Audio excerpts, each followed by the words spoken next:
प्यारे बच्चों, आज हम आपको भाषा, लिपि एवं व्याकरण के बारे में आपको बताएंगे कि भाषा, लिपि और व्याकरण क्या चीज है।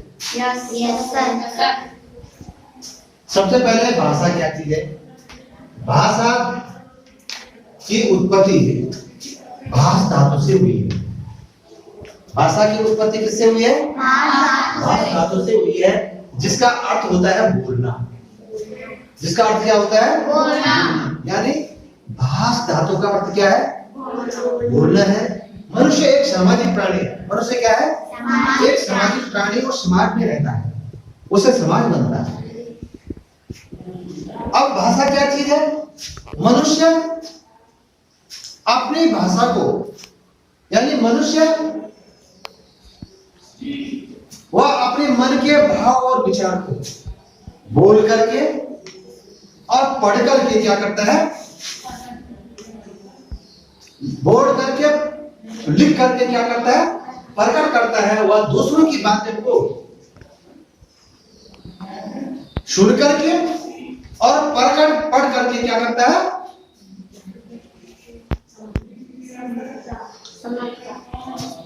समझता है। दूसरे की बात को क्या करता है? वो कैसे समझता है? सुन करके और पढ़ करके दूसरे की बात, दूसरे के भाव को क्या समझता है? सुन करके और पढ़ करके दूसरे के भाव को समझता है। यानी कहने का मतलब वो अपने मन के भाव विचार को बोलकर तथा लिखकर प्रकट करता है। वह दूसरे की बातें सुनकर या पढ़ करके समझता है। अपनी बातें दूसरों को समझाने और दूसरों की बातों को समझने का साधन ही भाषा है। भाषा क्या चीज है? कौन बताएगा? आप बताइए। सर, भाषा ये चीज है बोल करके, पढ़ करके दूसरों की बातें समझते। यानी कहने का मतलब भाषा शब्द की उत्पत्ति किससे हुई है? भाष शब्द से हुई है, जिसका अर्थ क्या होता है? बोलना। मनुष्य एक सामाजिक प्राणी है। वह अपने मन के भाव विचार बोल कर तथा लिख करके प्रकट करता है। वह दूसरे की बातें सुन करके या पढ़ करके समझता है। अपनी बातें दूसरों को समझाने और दूसरों की बातों को समझने का साधन ही भाषा है। समझ गए? यानी अपनी बातों को समझाने, अपनी बातों को समझाने और दूसरे की बातों को समझने, यानी अपनी बातों को समझाना और दूसरी बातों को समझना, ही क्या है? भाषा है। जिस साधन द्वारा मनुष्य अपने विचार या भाव दूसरों के सामने प्रकट करता है, जिस साधन द्वारा मनुष्य अपने विचार या भाव दूसरों के सामने प्रकट करता है तथा दूसरों के विचार को समझता है, उसे क्या कहते हैं? भाषा कहते हैं। उसको क्या कहते हैं?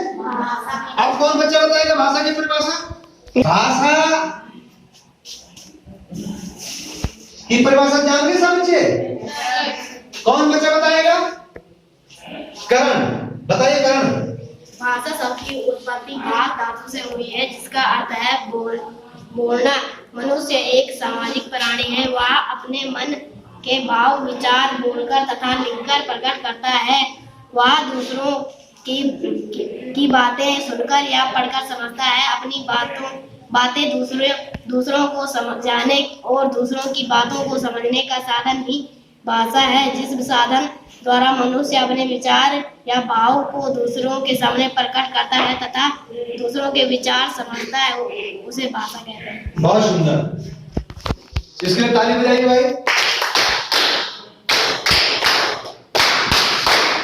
बहुत बढ़िया। अब जानते हैं भाषा के दो प्रकार होते हैं। भाषा के दो रूप होते हैं, लिखित भाषा और मौखिक भाषा। कितने रूप होते हैं? दो। भाषा के दो रूप होते हैं, एक लिखित और एक मौखिक। अब जो है मौखिक भाषा कौन सी होती है? मौखिक का मतलब क्या होता है? मौखिक किसको बोलते हैं? मुंह से बोलते हैं। हाँ, बहुत सुंदर। यानी जब हम दूसरों को अपनी बातें बोलकर समझाते हैं, जब दूसरों को अपनी बातें बोल करके समझाते हैं, वह कौन सी हो गई? मौखिक भाषा होती है। वह कौन सी भाषा हो गई? मौखिक भाषा। यानी जब हम दूसरों को अपनी बातें बोल करके समझाते हैं तथा उनकी बातें सुन करके समझते हैं। जब हम जो है अपनी बातें जो है बोल करके समझाते हैं और दूसरों की बातें जो है सुन करके समझते हैं। अपनी बातें कैसे समझाते हैं? बोल करके। और दूसरों की बातें दूसरों की कैसे सुनते हैं? सुन करके। दूसरों की बातें कैसे समझते हैं? सुन करके समझते हैं तथा इसे मौखिक भाषा कहते हैं। उसको हम क्या कहते हैं? एक बार पुनः सुनिए कि जब हम दूसरों को अपनी बातें बोल करके समझाते हैं, जब हम दूसरों को अपनी बातें बोल करके समझाते हैं और दूसरों की बातें सुन करके समझते हैं, उसे कौन सी भाषा कहते हैं? मौखिक भाषा कहते हैं। उसको कौन सी भाषा कहते हैं? मौखिक भाषा कहते हैं। मन के भाव विचारों को बोलकर प्रकट करना, मन के भावों को बोलकर विचारों को प्रकट करना और सुनकर समझना भाषा का मौखिक रूप कहलाता है। यानी बोल करके समझाना और सुन करके समझना, बोल करके समझाना और सुन करके समझना जो है मौखिक भाषा है। अब है नंबर 2 लिखित भाषा। नंबर 2 कौन सी भाषा है? लिखित भाषा। हम समाचार पत्र पत्रिकाओं पढ़ते हैं ना? और क्या क्या पढ़ते हैं? आप क्या क्या पढ़ते हैं? हाँ बताइए। हम किताबें पढ़ सकते हैं और समाचार पत्र पढ़ सकते हैं और किसी का लिखे गए पत्र पढ़ सकते हैं। बहुत सुंदर, इसके तारीफ लगाओ। हम समाचार पत्र पत्रिकाओं लेख आदि को पढ़कर दूसरों के विचार समझते हैं। हम समाचार पत्र पत्रिकाओं को और दूसरे के लेख को पढ़कर उनके विचारों को क्या करते हैं? समझते हैं। उनके विचारों को क्या समझते हैं? समझते हैं। दूसरों के विचारों को समझ, यह पत्र लेख आदि लिखकर अपने विचार प्रकट करते हैं, उसे लिखित भाषा कहते हैं। यानी जो हमने पत्र पत्रिकाओं में किसी लेख में किसी के विचार को पढ़े हैं तो वो कौन सी भाषा हो गई? लिखित भाषा हो गई। वो कौन सी भाषा हो गई? लिखित भाषा हो गई। ये कहने का मतलब है कि मन के भाव एवं विचारों को लिखकर प्रकट करना, मन के भावों को लिखकर प्रकट करना क्या होता है? मन के भावों को लिखकर प्रकट करना और पढ़कर समझना। अपने भावों को लिखकर और दूसरों के भावों को पढ़कर समझना, ये क्या है? लिखित भाषा है। अब मातृभाषा क्या है? मातृभाषा के बारे में जानते हैं आप लोग? बताइए, कौन बच्चा बताएगा? बताइए। हाँ, बच्चा अपने परिवार में माँ से बच्चा अपने परिवार में सबसे अधिक किसके पास में रहता है? माँ के पास में रहता है।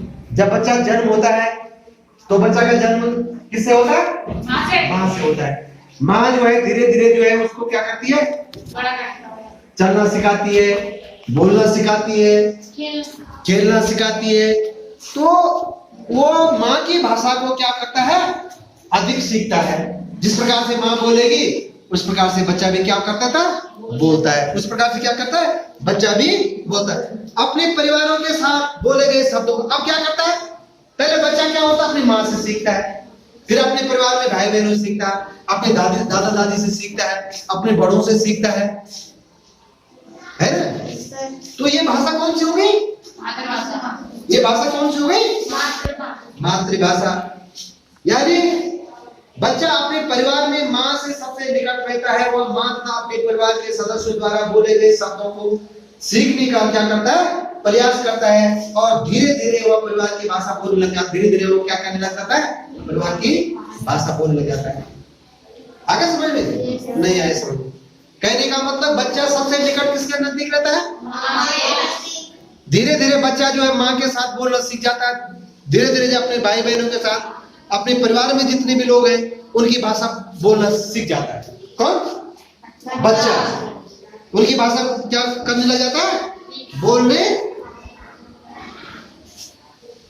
बोलना सीख जाता, और धीरे धीरे अपने परिवार की भाषा क्या कर देता है, बोलने लग जाता है। यही मातृभाषा होती है। यही क्या है, मातृभाषा होती है। जैसे यदि बच्चे के परिवार में हिंदी बोले, अब तुम देखा होगा कि जिस परिवार में गढ़वाली बोलते हैं उस परिवार में बच्चा गढ़वाली बोल जाता है। जिस परिवार में माँ जो है हिंदी में बात करती होगी बच्चे से, तो बच्चा क्या बोलने लग जाता है, हिंदी में बात करने लग जाता है। अब जिस परिवार में अंग्रेजी में बच्चा जो है, जिस परिवार में जो है अंग्रेजी में बातें होती है, वहां पे बच्चा जो है अंग्रेजी में सीख जाता है। तो जो परिवार में सीखता है, जो अपने घर में सीखता है, वह क्या है, उसकी मातृभाषा है। और उसकी क्या है, मातृभाषा है। बच्चा हिंदी बोलने लगता है तो वही। अब अधिकतर जो है हम कहाँ के लोग हैं, हम तो हिंदी भाषी है ना। हम क्या है, हिंदी भाषी है। हम क्या बोलते हैं, अधिकतर क्या बोलते हैं, हिंदी बोलते हैं। तो हमारी मातृभाषा क्या हो गई, हिंदी हो गई। और जो लोग जो है अंग्रेजी में बात करते होंगे, जो कहीं अंग्रेजी में बातें होती हैं, अंग्रेजी में बोली जाती है, तो वहां की उनकी मातृभाषा क्या है, अंग्रेजी बात है। लेकिन हमारी मातृभाषा क्या है, हिंदी। अब समझ गए, हम मातृभाषा के बारे में समझ गए। यानी जो बच्चा अपने माँ, अपने परिवार के साथ सीखता है जिस भाषा को, यानी कहने का मतलब धीरे धीरे बच्चा क्या करता है, अपने परिवार की भाषा बोलने लग जाता है। तो जो परिवार में जो भाषा बोली जाती है वही क्या है, मातृभाषा है। वही क्या है, मातृभाषा है। अब है राष्ट्रभाषा। अब क्या है, राष्ट्रभाषा, जिसका प्रयोग किसी राष्ट्र के अधिकांश निवासी करते हैं। जिसका प्रयोग जो है उस राष्ट्र के अधिकांश लोग करते हैं। हम बात कर रहे थे किसका, राष्ट्रभाषा। राष्ट्रभाषा का मतलब क्या है, जिस राष्ट्र के अधिकांश लोग जिस भाषा का प्रयोग करते हैं वह उस राष्ट्र की क्या होती है, राष्ट्रभाषा होती है।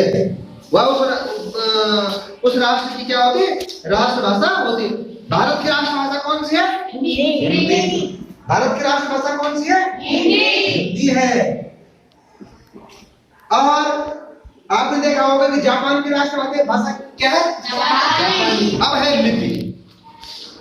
अब क्या है, लिपि। अभी हमने बात की है भाषा की बात कर दी है, और उसके बाद है लिपि। लिपि क्या चीज है? अब लिपि का मतलब होता है मौखिक भाषा को लिखने के लिए कुछ, मौखिक भाषा को लिखने के लिए कुछ चिन्ह निश्चित किए गए हैं। मौखिक भाषा को लिखने के लिए क्या हुए, कुछ चिन्ह निश्चित किए गए। प्रत्येक भाषा में ध्वनियों के लिए चिन्ह अलग अलग हैं। प्रत्येक भाषा में जो है ध्वनियों के लिए चिन्ह क्या है, अलग अलग है। प्रत्येक भाषा में ध्वनियों के लिए चिन्ह क्या है, अलग अलग है। बच्चों आज का टॉपिक इतना ही है, और कल पढ़ाएंगे हम आपको वर्ण विचार। क्या पढ़ाएं कल, वर्ण विचार। कैसा लगा, अच्छा लगा। हमने आज आपको बताया है, वो याद करके लाएंगे, है ना। और एक बार जो है तालियां बजाएंगे।